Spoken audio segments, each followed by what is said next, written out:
Hey everyone, I'm Armor Gaming. Welcome back to my channel and welcome to a video on Lovely Couples Phase 3. In this video, I'm going to be discussing each of the available monsters. I'm going to give my insight on who I think is worth getting and also which monsters are worth purchasing, if any. So as you can see, there are currently 6 breedable monsters, and there's actually a 7th breedable monster as well as hidden combinations to breed some of the monsters you see before you. So I always recommend that you guys check out monsterwiki.com so you can see those combinations. So let's take a look at Monster Wiki, and here are the combinations as well as the chance to actually get them. As you can see, to breed Jobbers and Gretchen, you have a 5% chance to get them. For Monster Device, Mr. Flaky, Nexter, and Totem, if you substitute Galante or Violet for one of the monsters, the chance of getting that monster goes from 5% to 8%. So if you have Galante or Violet, take advantage of that. And in order to get Galante Jr., you need to breed Galante and Violet for a 3% chance to get them. So first I'm going to go over some highlights of each monster, and then at the end of the video I'll give my opinion on who's worth getting first. So we start things off with Jobbers, who has a speed of 2900. And with a speed like that, it would put her somewhere like 40th place from all the epic monsters, which I know seems like very low, but Jobbers is one of the few epic monsters that you can realistically run all speedruns, thus making her faster than even some legendary monsters. As for her trait, she's immune to stun, which is a fantastic trait to have. And as for her skills, the ones that stand out the most are her AoE stun and her possession skill. And just to give everyone some ideas of her usability, imagine a team wars involving magic monsters, some other elements, and epics. While one of the most difficult things about being in a magic war is that on defense the enemy will probably run an Egg Eater. Egg Eater can either burn and blind you or AoE possession you, and Egg Eater himself is immune to possession, so if you run a magic monster with an AoE possession, you're still going to be missing that Egg Eater, and then Egg Eater, if the AI is smart, will do the AoE burn and blind, and you're kind of in trouble. So one really good counter could be to run Jobbers with all speedruns, and that's probably going to be faster than your attacker and the enemy's attacker. And then for your magic monster, you can run someone like Galante. Galante has a 100% stamina drain skill, and Galante has a really fast base speed, so you'd be able to go with Galante, drain Egg Eater's stamina, Egg Eater would have to recharge, and then Jobbers would go, and then you can do your AoE stun. So Jobbers is definitely a fantastic epic monster. She could be extremely useful in Team Wars, and the fact that she's currently breedable, it'd be a really good way to rank her up. And next up we have Gretchen. She has a speed of 3575,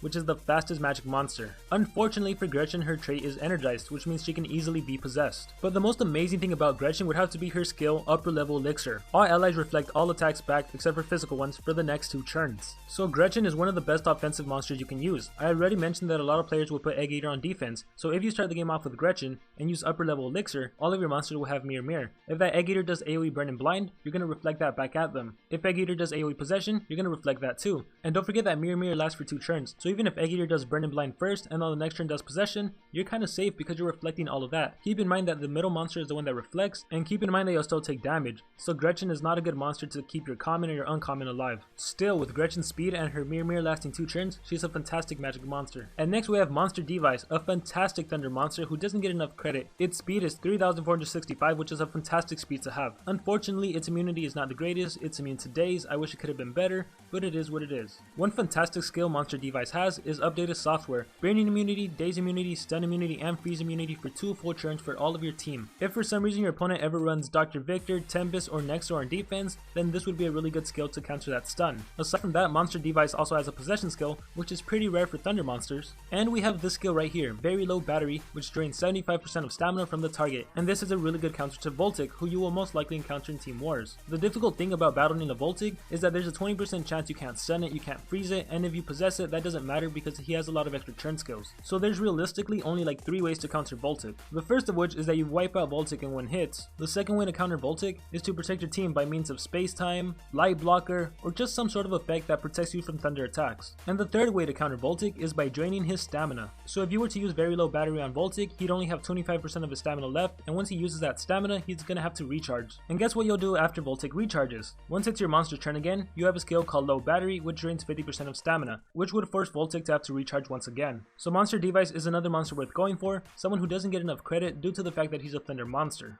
Next up is a monster called Mr. Flaky, and unfortunately for him, he has a speed of 3399, which is kinda slow for magic monsters, especially if his skills don't do enough. And his trait is also immune to daze, so it'd be way better if he had something like immune to possession. The skill that stands out the most for Mr. Flaky is borrowed time. Target can't attack on the next turn, requires cooldown, so it's time stop for 1 turn, which means whether the monster is immune to possession, immune to stun, immune to freeze, you can still immobilize immobilize whatever monster you want. Certainly a fantastic skill, but this also means he can only ever immobilize one monster, and once again, his speed is too slow compared to the other magic monsters. Next up we have another thunder monster, Nexor, and with a speed of 3465, again just like Monster Device, this is a fantastic speed to have. His trait is hardened, which is pretty good, which means 20% chance that he can be immobilized. As for his skills, he has paralyzing shockwaves, an AoE stun skill. And I know a lot of people are thinking, you don't really need Nexor if you have Voltic, but you know what, in particular Team Wars, specifically the one that comes to mind is a Team Wars involving Fire and Thunder, where Fire has no deniers. Nexor would be your prime choice. I don't think you'd want to run an attacker fire monster and a Voltic, because if the enemy was to have a Nexor on their team and was to AoE stun you and your monster were to get stunned, you'd be in trouble. So if you're in need of a Thunder denier, I would go for Nexor. And by the way, Nexor also has a skill called Fatal Shockwave, which can apply Shocked and Shield Block, and Shocked works really good against nature monsters, where Shield Block works really good against earth monsters. So if you were ever to find yourself in one of those Team Wars and you couldn't use Voltic for whatever reason, then Nexor could be a pretty good choice. And thus we move on to Totem, another magic monster, and honestly the best thing about this monster would have to be his trait, which is pretty much the same as Timerion's trait. No status effects can land on him. But the thing about Totem is he's pretty much a pure supportive monster. He has no offensive skills and he's only there to support one monster, which means in Team Wars he isn't ever usable. And I guess that's not really true, because if it's ever Team Wars involving something like legendary, magic, and some other element, you could use Totem, but at the same time, instead of using Totem, you could probably use a really good magic monster, and for that legendary slot, use either your best attacker or your best denier, so Totem really wouldn't get that much usage in a Team Wars. In something like player versus player, you can definitely use him, and really he's just more of a fun monster. I wouldn't recommend going for him in this breeding event. And last but not least, we have Galante Jr.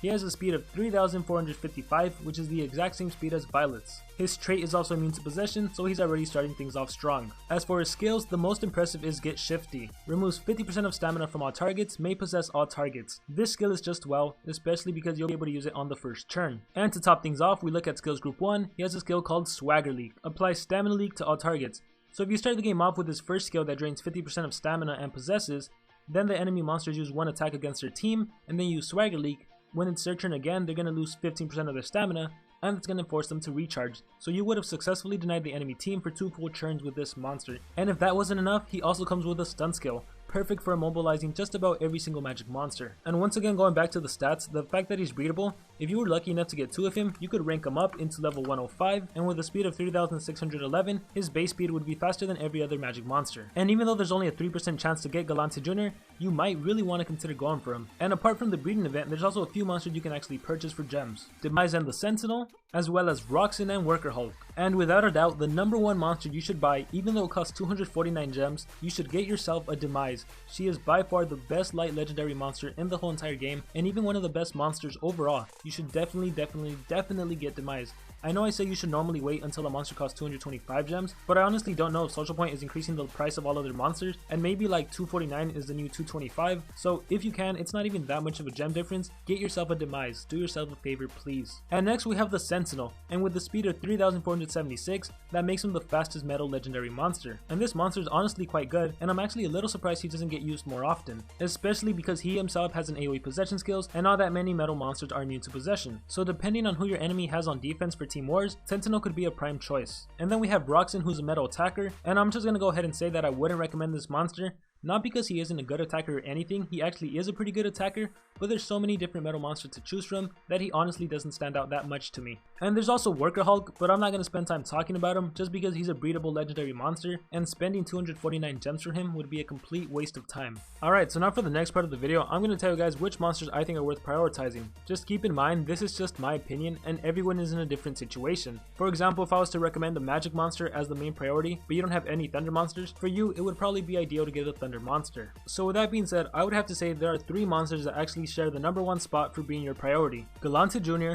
Gretchen, and Monster Device. Any of those 3 monsters should be your number 1 priority. I can't say exactly who because they're all really good, and it depends whether you need a magic monster or a thunder monster, or which monster you want to rank up, but any of those 3 monsters I just named, they would be ideal. After those 3 monsters, I would have to say go for Nexor, or quite possibly even Joppers if you need an epic monster. So either Nexor or Joppers. I myself would lean more towards Nexor just because he's a legendary, but if you needed an epic monster, get yourself a Joppers. And then I would say Mr. Flaky and Totem, but to be 100% completely honest, I wouldn't even waste time with Flaky and Totem considering this is a timed event, and I would really just focus on Monster Device, Gretchen, or Galante Jr. And as for the monsters, just please do yourself a favor and get yourself a Demise. And with that being said, that is going to conclude this video. I want to hear from all of you. Who is your #1 priority in this event, and have you gotten them yet, or do you think you're going to get them? Best of luck to everyone who watched this video. I hope you can get whoever you want to get, and like always, remember to dream big and pursue your passions.